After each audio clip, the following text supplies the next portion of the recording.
இருந்தாலும் இன்னைக்கு நான் உழைக்கக்கூடிய நிலை வருவேனா, ஆமா. என்னுடைய கஷ்டத்தால நான் படுக்கையோடு இருந்துருவேனான்னு வேதனைப்பட்டு துன்பட்டு ஆமா. இருந்தாலும் நான் மகனே உன்னை நான் காப்பாற்றி ஆலமரமாக உன்னை வளர்த்தி கொண்டு வரேன்.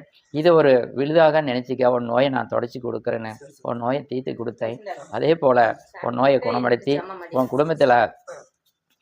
குடும்பத்தில் குழந்தை குட்டிக்கு நல்ல கல்வி செல்வத்தை கொடுன்னு கேட்டேன். எல்லாமே தீய சக்தியா இல்லை மனித சக்தியா தெய்வ குறையான்னு நிறைய புலம்பிக் கொண்டு இருந்தேன்.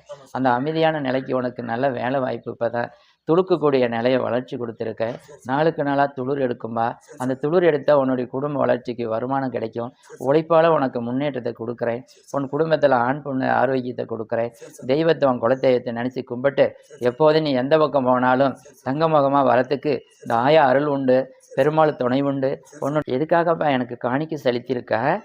உடம்பு சரியில்லாமல் போச்சாமே, அங்கேருந்து வேண்டிக்கிட்டேன். ஆப்ரேஷன் பண்ணாமல் நல்லா ஆகிட்டாக்க நான் அந்த காணிக்கட்டு வந்து செலுத்துறான்னு.